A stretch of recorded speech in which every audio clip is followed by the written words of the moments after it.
not enough to get a pat on the back around here. How exactly did every...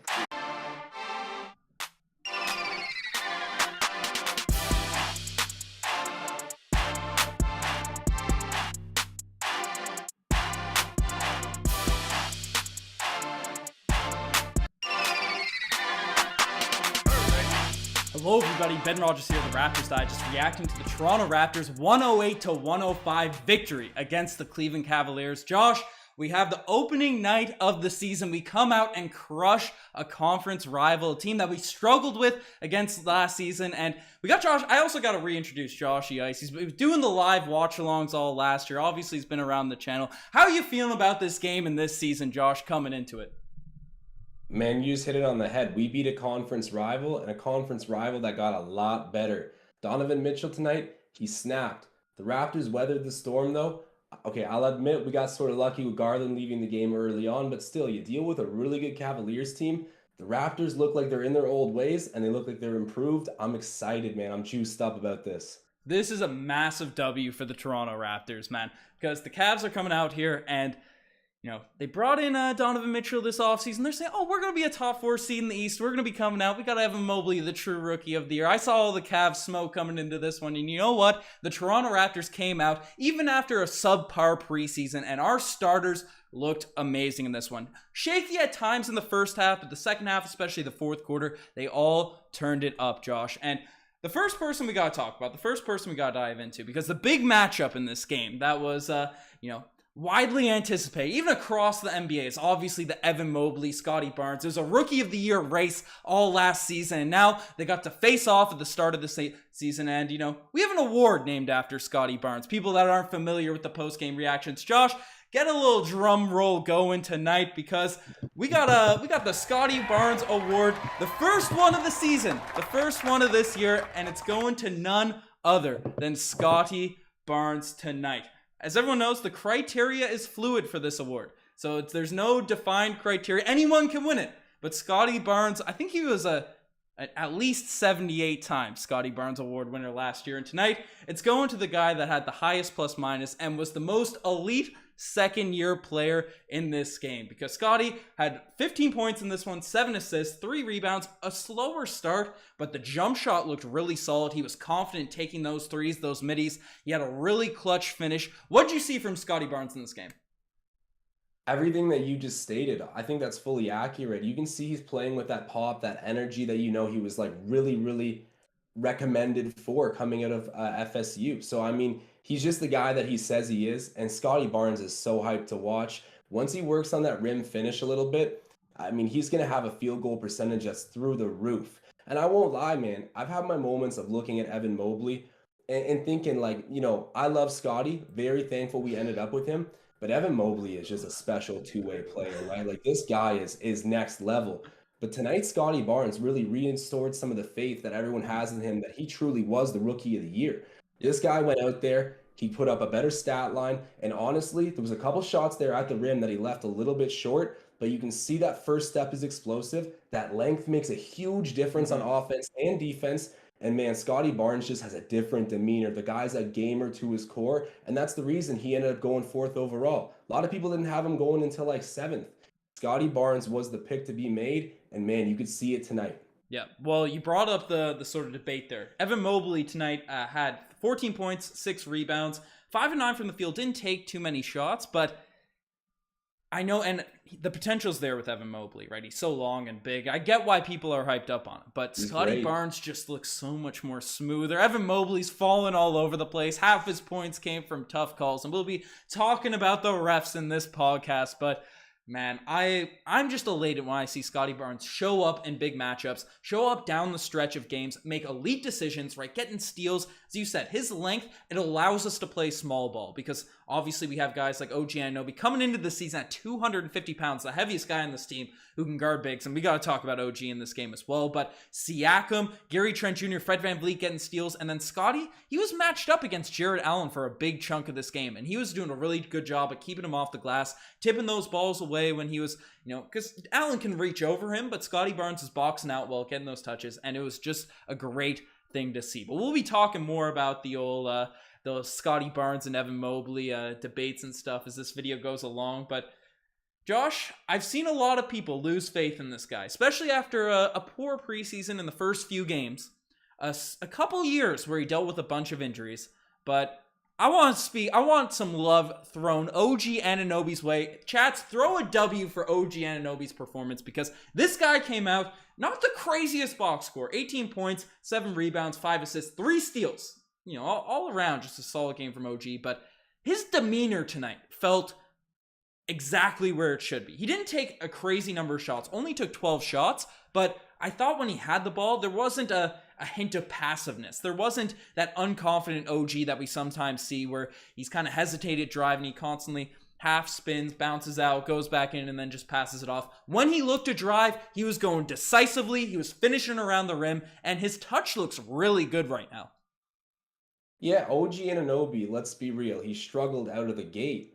But to the same note, I got to really commend him for coming out and hanging his hat on defense. Mm-hmm. He really embodies that Raptor mentality where if things are struggling offensively, he's just going to stick to the basics, do those correct, and let the offensive woes figure themselves out. And that's exactly what happened for OG, and he came up huge in the clutch.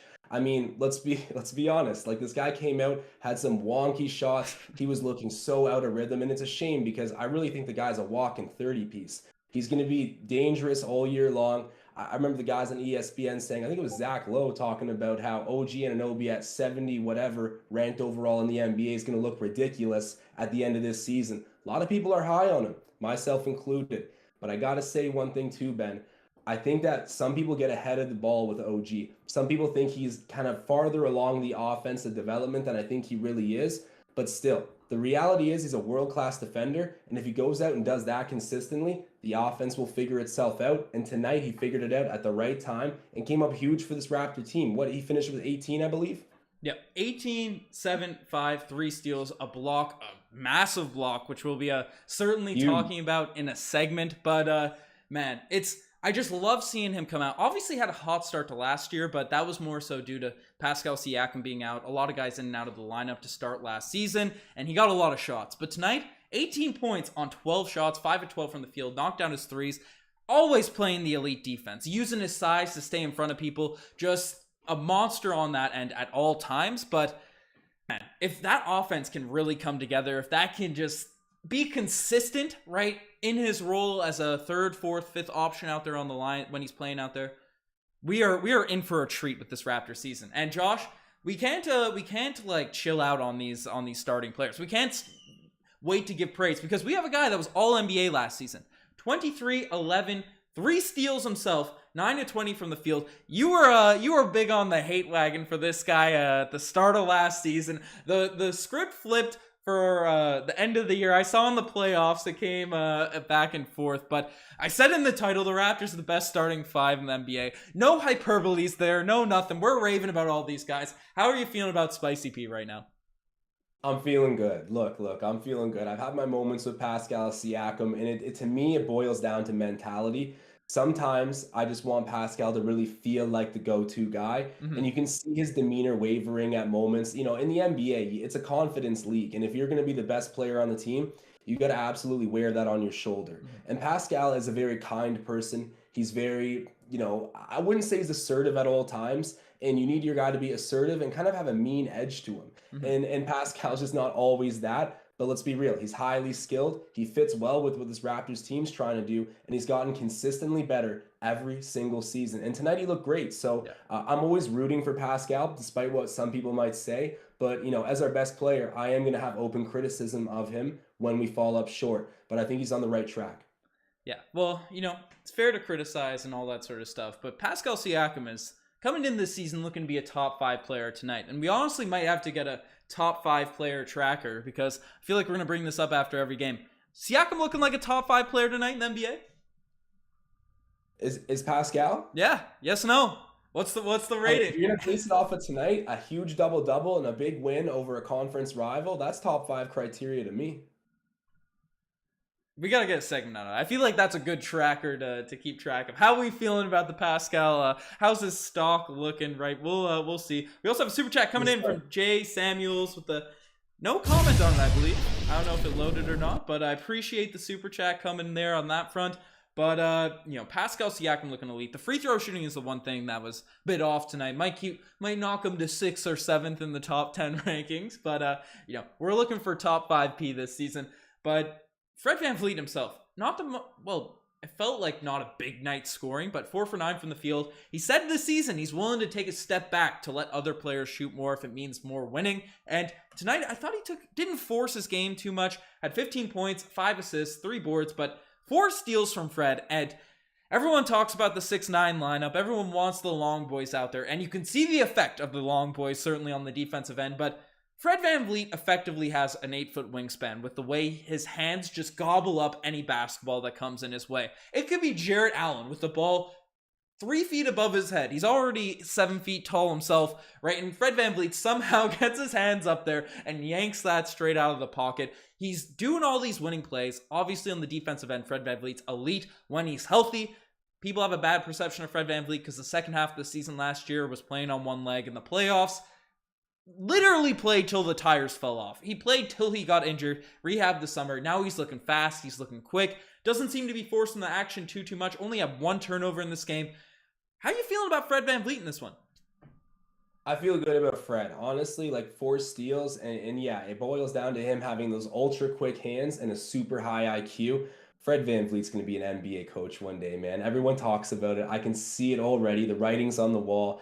He's a student of the game, and he's got a very, very sort of quick, I don't want to call it a first step, but he's got great anticipation on the defensive end. And he's sort of like Lowry in that way where he's not going to do it with size, but he's going to do it positioning and doing the right kind of gambles when he's jumping on the ball. And Fred VanVleet was a huge part of the success tonight. And look, for all my sports bettors out there, I took the under on Fred VanVleet tonight at 18.5, and I ended up hitting on it. And Okay. Again, I didn't fade my boy. I thought you were gonna say steals. I was gonna.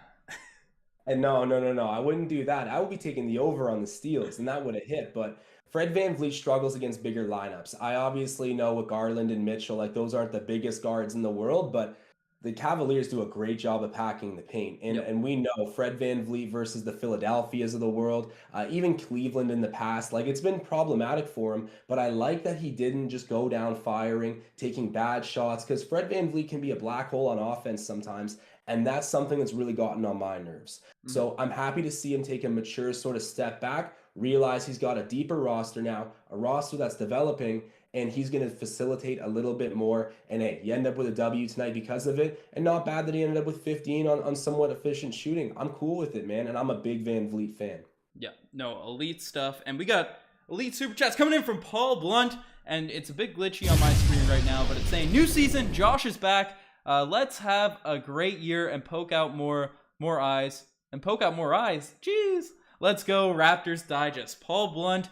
Paul Blunt. I apologize. For some reason the chat came in the same color as the background, but appreciate the super chat. Appreciate the love. Joshy Ice is here. We're hyped up, and I'm peeping the chat. They're saying crush the Raptors, crush the Cavaliers tonight. You know what? We absolutely crushed the Cavaliers. We watched this game and we saw the souls of Cleveland Cavaliers fans, players, coaches, moms, dads, grandmothers, everyone. Their spirits were crushed. That's what happened this game. That's the only way to describe it. But Josh, we talked about top, if that's the people things are roasting in the thumbnail, we'll take it, because the real take in that thumbnail is we got the best starting 5 in the league, and Gary Trent Jr. himself absolutely clutch in this game. Our star boy, Gary Trent Jr., 19 points, 5 boards, only 1 steal. The whole starting lineup's always got a bunch of steals, but Gary himself is usually our pickpocketer and only have 1 in this game, but 4 of 8 from the 3-point line, giving us that much needed shooting at a clutch corner 3. He is the perfect complement to the long boy athletic lineup we have running out there. Yeah, man, because he plays defense and also he wants to shoot the ball. Like that's something this Raptors team desperately needed.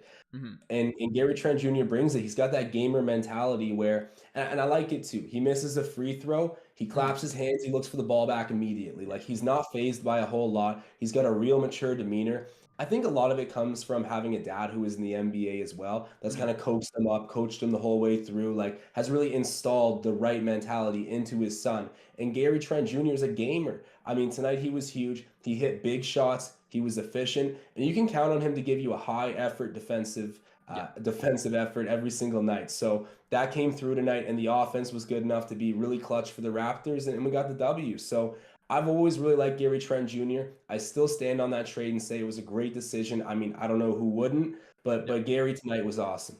Yeah, well, I made a Gary vid the other day, gassing him up, and people were a couple comments were saying that we should have kept Norman. I don't know. I was sad about the Norm trade. You were gassed up about the Norm trade as it happened, but my emotions were tethered to Norman Powell. But definitely the move. But we got Super Chat coming in from none other than Marcel Martin. Check him out on Courtside Digest, folks. Dropping vids near daily. We've been kind of slacking a little bit over there the past couple of days, but this season's back, right? We got to get the Raptors Digest organized. But saying it's hard to get a win in Toronto. Our fans are the sixth man in the league. Are the best sixth man in the league. Josh, we got the best starting five. We got the best six man, and all the fans out there in the six getting hyped across Canada, being hyped up. But not only that, we do kind of have a bench this season, and I don't want to drum it out too early, but I am. The Precious propaganda's got to get rolled out because 10 points, 5 boards for Precious. Didn't look too hot there for the first 36 minutes of this game. That fourth quarter comes around. It's Precious time. He gets better as time goes along.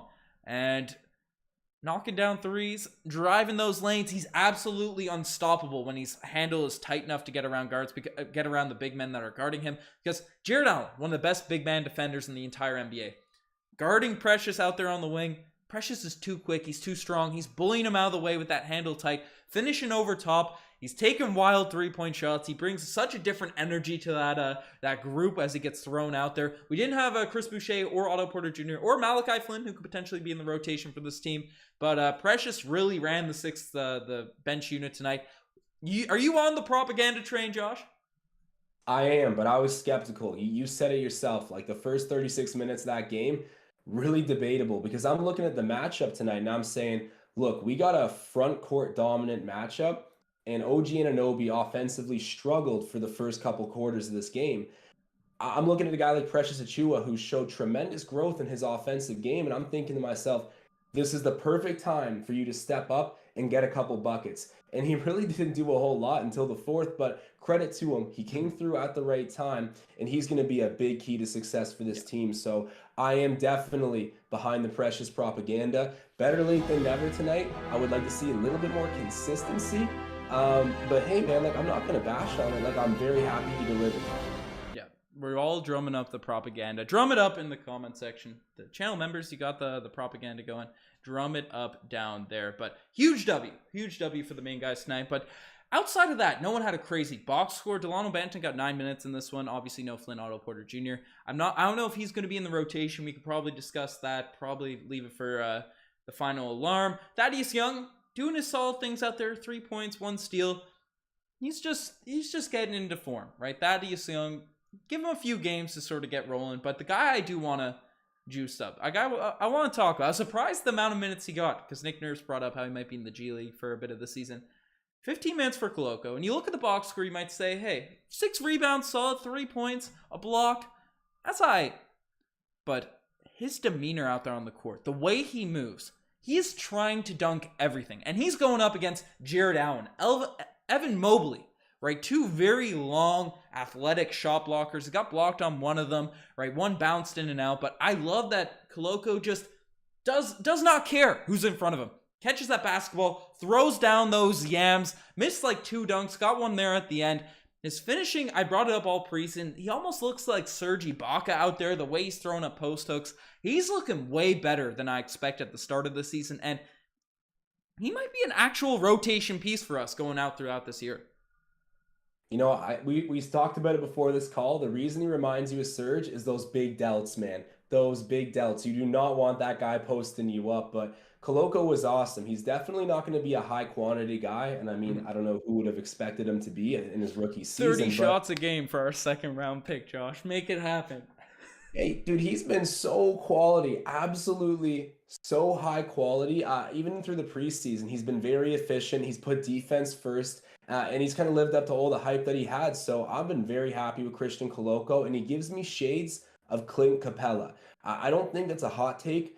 I think that's probably a pretty logical player comparison if you were to find one out there in the NBA. But he's starting to show shades of it being realistic, which to me is really, really reassuring because this technically was a second round pick. This was exactly the team need that we needed to address. And I mean, the cherry on top is that, he's Cameroonian. Pascal Siakam, of course, is from Cameroon. There's a huge Giants of Africa pipeline to this team. There's so many things that felt right about this draft pick. I'm really excited to see Christian Koloko balling out early.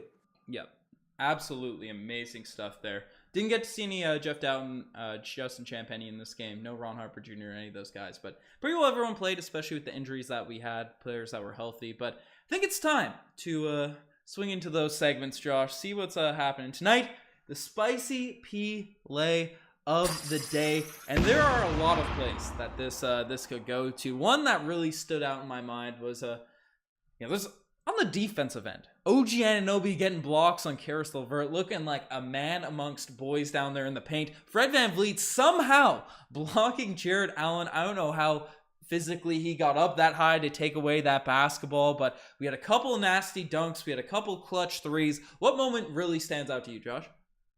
Man, forgive me for not knowing who it was that Scotty scored on, but when he got right downhill and avoided the block with the left hand and got that really quick layup, what was that? I think it was Allen. I'm not sure, though. I'm not sure. It could have been Allen. He had to avoid getting blocked, so it probably was Allen. Credit to him. Jarrett was amazing tonight, but Scotty Barnes getting downhill and getting a super important bucket, evading the defense.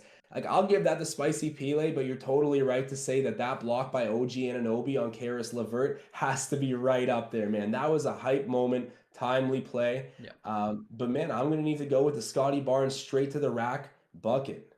Yeah, Scotty B, man. That's the thing. The plays that Scotty makes just show flashes of superstar potential, right? Just the way he can contort his body, has such good control of the basketball, finishing around the rim, can finish on top of anyone that's in front of him. And then the mid-range jump shot, it looks a lot more fluid coming into this season. Obviously didn't take a lot, didn't shoot a lot of those middies tonight, but knocked down his 1-3, knocking down some jump shots. I am extremely, extremely impressed with Scotty Barnes. I'm going to continue raving about it, but not all plays can be the spicy play of the day, and some just make you say, oh, geez. And tonight, the OG's play of the day. I see, I think Nameless is bringing him up, or Matthew Longo is, it was Allen, but I think he was saying that, or was it Beast tonight? Someone was gassing up Evan Mobley in the chat. I apologize that I missed you, but there was an OG's moment. Now, this entire game, I'm just rooting for Scotty Barnes to be bullying Evan Mobley. Obviously, there were some battles last year, some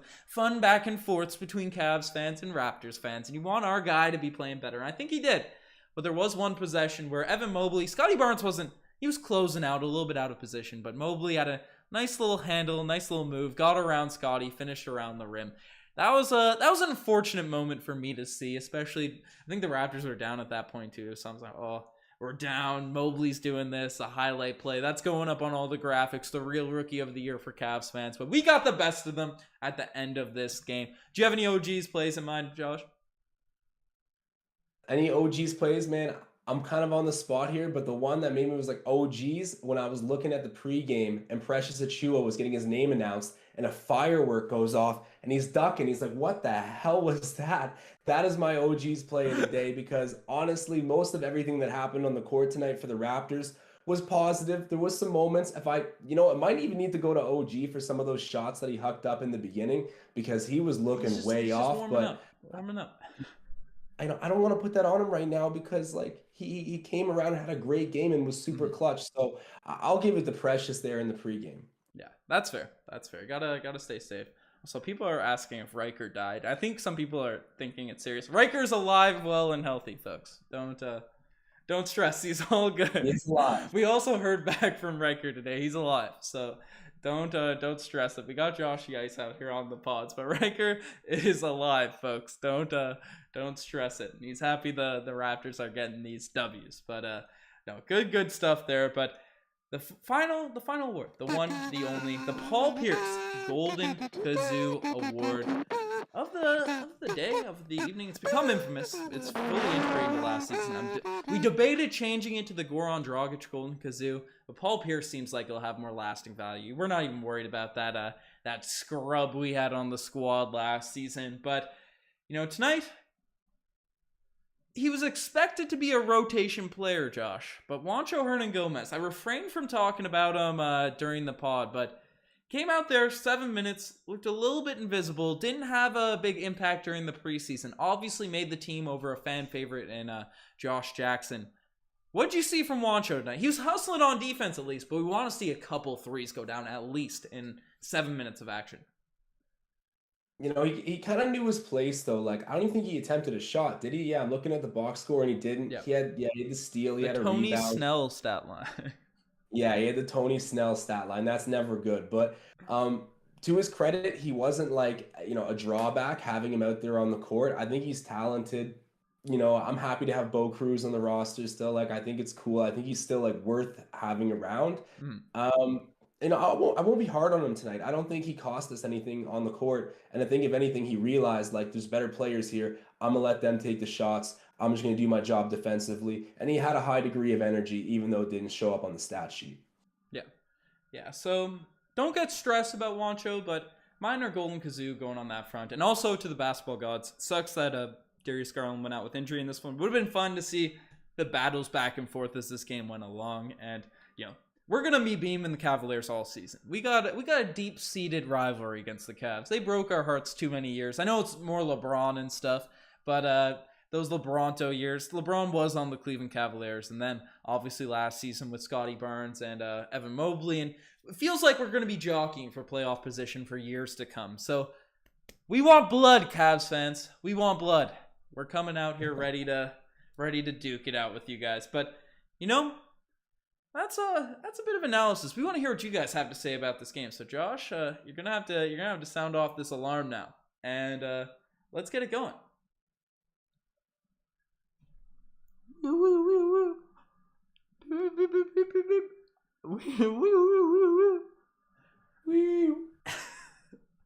The final alarm has sounded, folks. We want to hear what you guys have to say about this game, how you're feeling about the Toronto Raptors and their season opener getting a W against the Cleveland Cavaliers. And while you guys catch up, while that alarm sounds, let's get a little like spike going. We got 500 people in here in this chat, only 75 likes. Let's juice those likes up.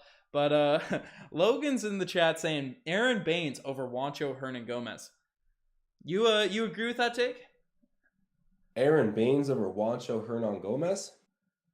I don't know, but man, Aaron Baines, look, someone send Aaron Baines to the Spurs right now to help their chances of getting Victor Wembanyama. That's where he belongs right now. All respects to Baines. He had a great career or whatever, but yeah, you can send him home to the Spurs to help them tank because he got us Scotty Barnes, so I'll give him a pat on the back on the way out. But yeah, I don't know. I feel bad saying that about the guy because I know he had like a bit of a health scare or something of that nature recently. But look, it did not end pretty with the Raptors. Aaron Baines, thank you, but no thank you. Yeah, that's tough. He's a legend though. He got us Scotty Barnes. Exactly. Give me credit for that. The pylon animation's retired as well, folks. So that's tough. But we have with Oliver saying we would love some more bench scoring. Concerned to see Fred VanVleet playing 39 minutes in the season opener, and that's definitely true. Delano Banton played in the first half. I didn't think he was bad, but again, the shooting is the concern with Delano Banton. Knocked down 2 free throws though. But are you worried about Fred VanVleet playing this many minutes in the opening night? It's kind of becoming customary to him. Well, he was number 1 in the league in minutes played last season, wasn't he? He was at least top 3. I don't think it's sustainable, but I'm not worried yet. I think that once Malachi Flynn gets healthy as well, you'll get a little bit of an edge off Fred VanVleet, which is nice because there's no way you're playing Flynn and VanVleet at the same time with their combined size. So I'm assuming if Malachi Flynn touches the court, that's a little bit of rest time for VanVleet, which is obviously a positive. Not worried yet. I think it's something to notice, but nothing to panic about. Yeah, and we picked up Flynn's option today as well. So we have we're gonna have Flynn for at least this season and next, assuming no trades are occurring. And Matthew's saying Scotty can also run point. I think that got over dramatized because Scotty was coming back from injury. He was playing more point guard. People were like, oh, Scotty can't play point guard. We need to take a load off of Fred VanVleet. Look at how good this man's looks when he's engaged and he's healthy. He was an all-star last season, only took 9 shots tonight and had a serious impact on this game. So we need a healthy Fred VanVleet out there just for defense's sake. So keep this man healthy. Flynn, Banton, Scotty, whoever. Jeff Doughton. Jeff Doughton, please give me some Jeff Doughton. This guy was amazing in preseason, amazing in summer league. Right, take some load off of Mr. Fred VanVleet. And yeah, here in saying Doughton over Flynn. Would you like to see Jeff Doughton get some? I don't know your opinion on Mr. Doughton. I like Jeff Doughton. Like, I think for what he is, he's quite good. But I think also you put not Fred VanVleet, you put Malachi Flynn into the G League, you're going to see 30 pieces every night. Like, I think if you give him the role that Jeff Doughton's had, which again is like sort of an in-between player, spends time in the G League, some time on the bench of NBA teams. Like, Malachi Flynn is a walking 30 piece in the G League. I think he's super talented, and he's just been robbed of some opportunity in Toronto, and it's unfortunate. We got the long boy gang. That's just how it goes, and I respect the vision of the team. It's intelligent to run your team that way, but unfortunate for Malachi Flynn, who I think does have NBA level talent. He's just not going to get that opportunity right now in Toronto. And don't get me wrong, I lose sleep over the fact that we could have drafted Desmond Bane, who went one pick after. Reality is the nightmares are coming in, Josh. Nightmares are coming in, dude. But hey, I still like the Crimson Flynn. Like, don't get me wrong. I advocate for him more than most people, definitely. And I still think he's probably a better option most nights than Delano Banton if you're looking for a true backup point guard. If you're looking for a backup forward, it's Delano Banton, of course. But a backup point guard, give me Malachi Flynn. That's more in line with the needs of a point guard. I won't go down that rabbit hole too far, but I'm a Malachi fan. I am taking him over Jeff Doughton 99% of the time. That's fair. That's a fair take. I also saw, I think it was Matthew saying Fred VanVleet getting worked like an Amazon employee. that might have to be a quick animation if the minutes keep up this season. Need to get some more rest for Fred, whether it be with Flynn, Banton, or Doughton. I'm a Doughton guy. I love that, man. Hitting floaters with ease. I like him too. Yeah, and Flynn just got to stay healthy. It feels like he's the most unlucky dude in the NBA. Any opportunity he gets, he starts playing well. Injuries, health and safety protocols, poorly timed Facebook posts by his father. It's a tough. I was going to ask, is his dad still raging on Facebook these days or no? I haven't haven't been peeping the old Raptors Facebook group chats, but let us know, chat, what's happening on this front. Charles is saying, please don't mention Bane. That wound is still flesh, still fresh, still flesh. Is it a flesh wound or did it cut straight to the core, Josh? It went straight to the core. Like, he's exactly what we need. I don't want to harp on it too long, but like, throw Desmond Bane onto this roster and take out Malachi Flynn. For the record, I like Flynn. Like, you are really, really, really set. And I want to segue into this right now, actually, because Bane being irrelevant to the current situation of the team, you and I talked about this before we got on camera. It feels so good to be coming back into a situation where it genuinely feels like we're one superstar away again. Yeah. Because last season we were a good team. Yeah, 5 seed, pretty impressive, especially considering like all the expectations. But I think we're deep enough now where like, yeah, you don't give up too much and you put a superstar into the mix. I think you got to put yourself as a contender. Like, it feels good to be back in that situation. Yeah, if we just have one of our younger players take that leap. So Fred VanVleet and Pascal Siakam can complement, whether it be an OG stepping up. If OG plays like he did tonight, obviously he's not a superstar, but that's an elite guy we have on this team. If Scotty Barnes can go take that rookie to second year jump we sometimes see rookie of the years take, we're one of those things happening. Gary Trent Jr. becoming more of an elite finisher and making his game all around rather than just making, middies and threes, which is essential for the squad. Or Precious Achiuwa just completely drumming up the propaganda and become an all-star this season. One of those 4 things happening, and I like our chances against any teams in the East. And I know that's a hot take. That's something, we're might be hot for some people in the comment section, but I like our squad. It's absolutely popping off. And Josh, people are saying get Eric Flynn on the podcast. Eric Flynn or Barbara Baines? Who's gotta join the squad? You know what? Barbara Baines has been more of a day one fan, so I gotta go with her. For people that don't know, for people that weren't around during that tanking season, Barbara Baines thought that we were the official page of the Raptors on Instagram, so she'd be hitting us up, thanking us for flowers we sent and stuff we just didn't do. So shout out Barbara Baines if she's out here watching these vids. We greatly appreciate it. Scooby Doo's asking, who's better at Facebook, Josh or Ben? Who's the more elite? How do you rate the Facebook game? I think it's like relative to boredom. Like you've got a really difficult job and you do a lot of editing, so I'm gonna say I win that battle because I'm way more likely to scroll through a Facebook timeline. So I'll give myself the nod there. I think but you got the nod on the FB. My FB game is absolutely trash. My response to Messenger messages is definitely I'm shooting worse than who played tonight. The Raptors preseason 3-point field goal percentage. Weird analogies being busted out here in the final alarm segment, but man, we got Josh spreading those cheeks and kidneys in Raptors win tonight. You know, Turtle T was out here. Turtle T was out here asking where some shirts went. Some We the Kidneys shirts. Did they get given away, Josh? No, I haven't done the giveaway yet. I just have a whole closet of them. I wear them every single day. I need multiple in the rack so that when one goes into the dryer or the wash, I got another one loaded up. But we will do the giveaway. Does it make it better that I've now worn them or no? I think that's better. Don't even wash them. Just So, but that's like the Turtle T. play a pickup game, you know, that just sell the sweaty shirts out there on the YouTube scene. How much you paying for a chat? How much you paying for a sweaty Joshy Ice shirt? Let us know. You don't even want to see these answers, bro. I want to see what the chat has to say. 10 cents. It's cooking up. We got the Mobley versus Koloko in 3 years. Who you got, Josh, as we wait for these answers to come in? Mobley. I am a big Mobley fan. Honestly, Koloko, baby. I love Mobley. I think he's special two-way player, and the reason I can so comfortably say that is because I'm still happy that we got Scotty out of it. You know, if I was sitting here losing sleep like, man, we were one pick away from Mobley, then it would pain me to say it, but it doesn't because I think we got the better player overall. But you got to look at Mobley and respect the fact that he could be like a generational defensive talent. Scotty Barnes does it all, though, so I'll take that. But kudos to Mobley, man. He looked great tonight, too, even though he didn't have quite the stat line that Scotty Barnes did.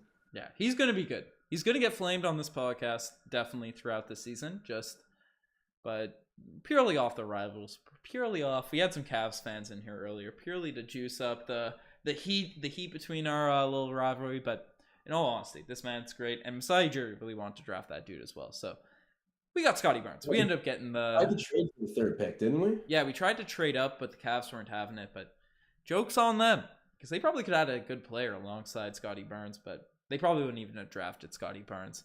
He was falling to 7 according to all those mock drafts. Silly stuff. Silly stuff. But I'm seeing negative money for the shirt. Hubert's saying $20 there, Josh. So that's that's $20 offer? That's No way. Better get hustling out there, getting those workouts in on that shirt. Arnold saying a sweaty shirt giveaway at 50k subs. I'll give the sweatiest shirt giveaway. Make sure it's soaked in sweat. Get the milky animation. We'll douse it in milk. A milky animation. Bring it back.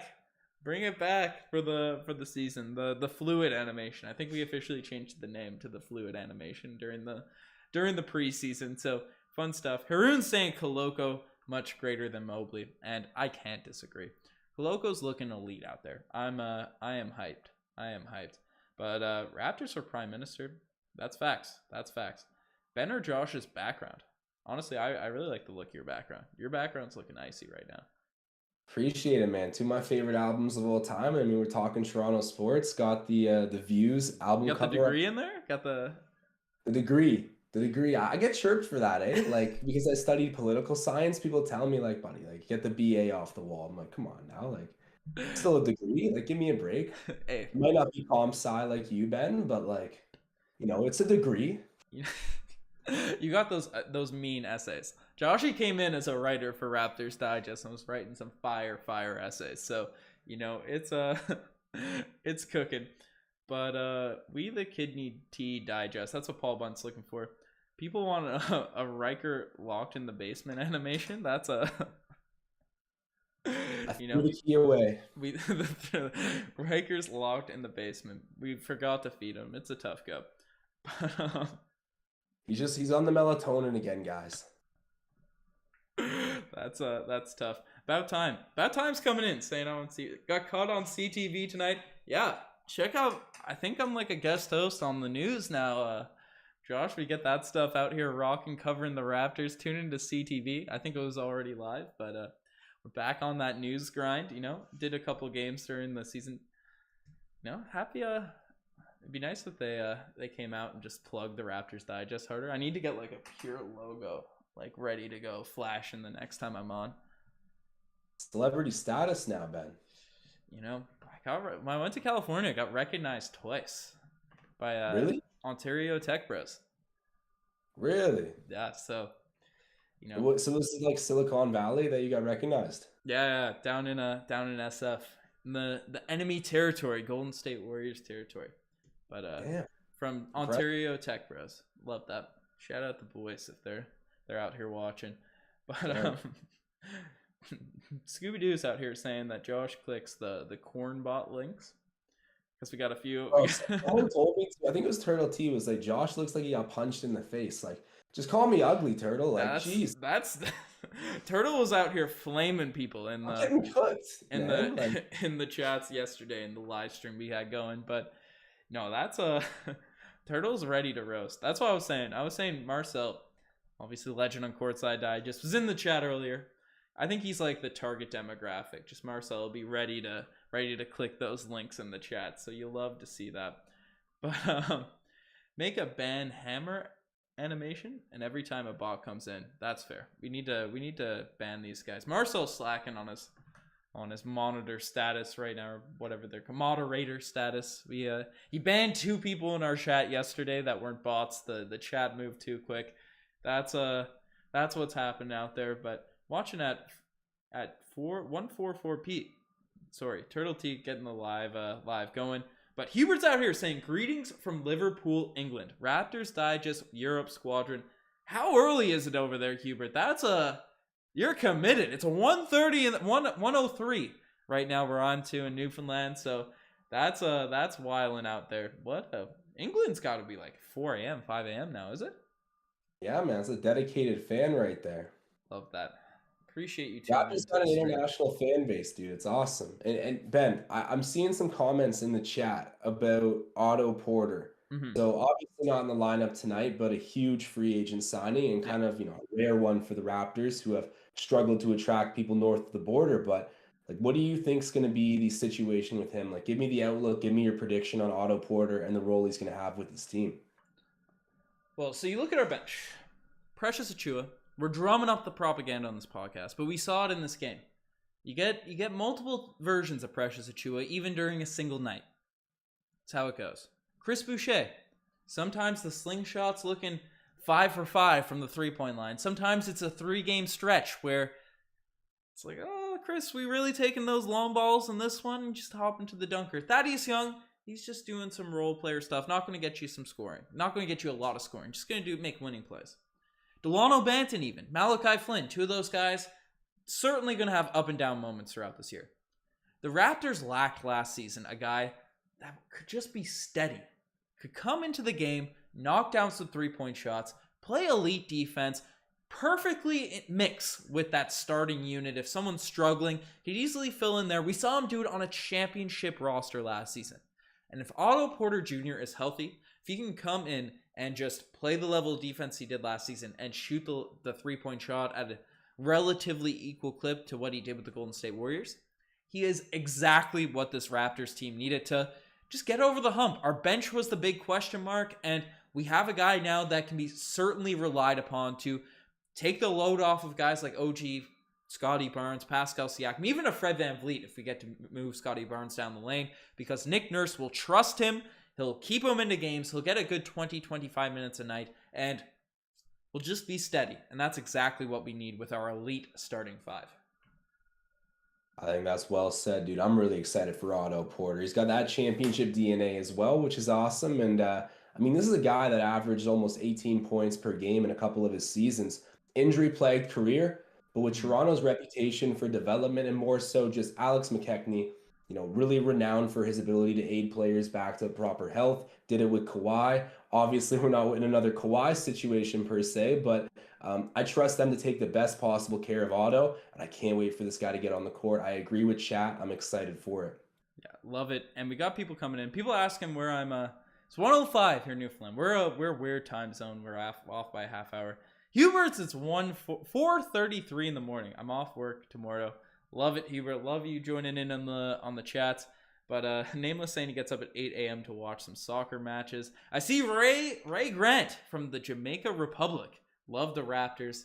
Appreciate you joining in the squad. Oliver's saying we're getting a Yuta Watanabe revenge game this Friday. You think that's happening? You think Utah's been getting minutes for the Nets in preseason at least? He ain't doing nothing.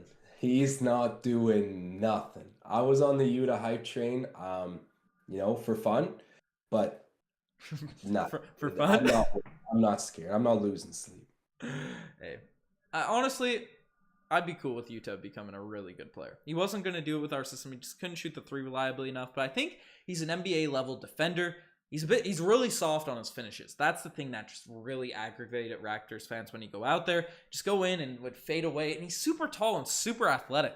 Like, we've seen this guy absolutely dunk on. I know the Anthony Edwards thing is the thing set in stone for Yuta Watanabe for the rest of time, but he had some secret crams last season that I thought got overlooked oftentimes. So I don't know. I think he's a good dude. If he can just properly finish around the rim and get a more consistent jump shot, definitely an NBA level player. Got people bringing up Ed Sheeran and Josh Giddey to break down the Raptors game. Get my Ed Sheeran curls. Love to see it. But Utah will probably hit every three on the Friday. We got Jay's Digest in here saying Coloco turned up. You love to see that. Jay's Digest was watching the game at the house today. But gingers think alike, Ben. Shane, assuming you're a ginger. Am I ginger? Yes, no in the chat. All the chicks I talk to say, that's what they say. They say strawberry blonde. So I just roll with whatever. MW Dog is saying Newfoundland is the best province. When are we getting Joshy Ice out to Newfoundland? That's the real question. I don't know. I've been thinking on it for a while. Like, hopefully soon though. You know what? We got to make that happen soon. You came out to Ontario. You showed love. I gotta come out to the East Coast and visit you on the Rock. Hey, I think I gotta get back to Ontario soon. Gotta get back before December. So you do. And hey, one thing though, the East Coast is underrated. I know a lot of people say it, so maybe that makes it not underrated, but I'll stand on my observation. I do think it's still underrated. It's a really good time. Everyone says the West Coast, Best Coast. Yeah, I get it. California and BC. That's hard to beat, but don't sleep on the Maritimes. It's a fun time. And personally, I'm a fisherman, Ben. I like to fish. No better place than the Maritimes. So I'll see you. Newfoundland's not the Maritimes, my guy. You told me that, Kate. I think you're lying. Are you serious? It's not the Maritimes. We're the Atlantic provinces. The Maritimes are just the old three down below. We're too elite for the Maritimes, We dropped them. Never thought I'd see it. Even though we were Team Maritimes in that law school, that law thing that we did together. But I thought it was still the Maritimes. Nah, can't be on that. But definitely, I don't know. I spent 3 weeks in Cali a few weeks ago, and I'm liking the East Coast. Vancouver's supposed to be really nice, so I'll reserve my judgments till we get there. But Cali's a little bit overrated, my takes. But that is what it is. We'll see what happens. But Hubert's got a story saying, I started supporting the Raptors after a holiday in Cuba. A plane full of Canadians landed. I watched my first NBA game back in 2016 in the hotel. Love that. Hubert, that's a really nice time to join the Raptors bandwagon as well, because we're kind of at a low. We're kind of on our way up. We had that fun series against LeBron, but then LeBronto happened. You hung on, and then you felt the lows of those LeBronto years, got that chip, and now we're on our way back. So appreciate you joining on to the Team Canada bandwagon. But yeah, Maritimes, people know in the chat. But Matthew Longo is agreeing with my takes out here. But it's awesome. I love the chat. It's been popping off. Got 360 people in here. Get a little like spike going. People are saying I'm ginger. Maybe it's the lighting. I don't know. Hey, Risto's making me feel better. He says it's okay. I failed geography too. Thank you, Risto. I had to hear that. Hey, we were Team Maritime, so I get where it's like It's all mixed. It's all mixed up. It's what's We'll happening. blame it on that. Blame it on Isabella. She's catching a stray on this live podcast. But about time saying Newfoundland is a cooler version of California. Agreed. That's facts. Shout out about time. We're out here, Newfoundland and an NBA team. Ben is head coach. Oliver, I'd coach it. The St. John's Edge. We're the Growlers now. Growlers expansion to Newfoundland. Fun fact, and there's a big thing. I might have to jump on this bandwagon, but big push to get a preseason game in St. John's next season for the Toronto Raptors. So I hope they let me at least do some broadcasting down there. For doing it in Newfoundland, let me give me some seats, Toronto, or something. But the so LeBron James's first ever game in the NBA was supposed to actually be in St. John's. They had a preseason game in St. John's. They were on the court, and then we just had a budget floor, and it just was way too slippery to actually play the game. So they just canceled the game, and all the NBA players left. Wait, really? So you're telling me LeBron James and the Cavaliers flew to St. John's, and they couldn't play. The floor is too slippery. What on earth? That is mind blowing. I can't believe I didn't know that. LeBron's first ever game in an NBA jersey would have been in St. John's, and we butchered it. We blew it. we ruined LeBron's first game. Oh my God. So there's a push. It's a 20-year anniversary of that utter catastrophe, and we say, hey, let us get a game and let it be LeBron. Lakers versus Raptors. Make it happen next year. Joshy Ice and Ben Rogers doing the live commentary. We got to make it happen. Make it happen. And I got to address Dal in the chat. He's asking, am I going to do the live game commentary or streams again this year? Undecided at the moment. As Ben's been saying, Riker is not out of the picture per se. So when we talk to Riker, we'll figure all that out. But for sure, just going to be a consistent part of the brand. So whether it's the post games or the middle of the game on the live, I'll definitely be with the community and chatting about the Raptors all season long. Yeah, we're gonna have the watch alongs going this year, some way somehow. Got some Marcel's down to grind out courtside and Raptors get that going. Might have a couple new guys in the mix for some things, so definitely stay tuned to the Raptors Digest, where we're not dialing back the content this year. We're shooting straight for that moon. Lots of fun stuff happening out here, but people are bringing up everything in the chat, bringing up some geography. Arnold saying I got Newfoundland drip. I guess I'm repping that. I don't know how to define Newfoundland drip, but I'm trying to rep it. But Josh, I think that's a quality way to start off this season. The Raptors came out, got the massive W against the Cleveland Cavaliers. We came out, got the live podcast going, starting off strong, getting the push going. The chat was absolutely on fire tonight. We appreciate everyone just commenting, staying, people that watch it later. We appreciate everyone that checks out the vids, and we got a lot of fun stuff coming for this season. Lots of channels being launched, lots of ideas, lots of things in the works. So definitely subscribe to the Raptors Digest. It helps us out big time. If you're in this chat now, we got 350 people. I think we're only a couple hundred subs away from 26K. So if we can get to that next week or so, maybe even this video, of all 350 people in this chat subscribe, mean the world to us. But and definitely check out Leafs Digest. Check out if you want to get some. I know most of our fans are Toronto Raptors, Toronto sports fans, but we have Habs Digest if you're also into hockey and you want to check that. We do have some people from Montreal. I saw in the chat as well. Jays Digest is popping off also. F1 courtside, it's all on the go. So we appreciate everyone that's checking out the vids. But Josh, do you have any last words on this massive W for the Toronto Raptors? This crushing win, how we crushed the Cleveland Cavaliers in this game? Honestly, it was typical Raptor fashion where whenever there was offensive struggles, you bailed yourself out with hard defense and, some good rebounding, which is sort of part of the new identity of this group. But still, you hang your hat on defense, you figure it out, you weather the storm, and you get the job done. And one last comment. People in the chat begging me for a hairline check. All right, no problem. Scooby-Doo always looking for the hairline check. There we go. That's a crispy looking hairline. Look, it's a big forehead. I think the hairline's okay, though. So we'll see. We'll see what the people in the chat have to say. But disclaimer, big forehead, okay hairline, I'd like to think. But I mean, I'll let the chat be the judge. And thank you guys for showing love on the stream, man. It's been fun. Let's get it.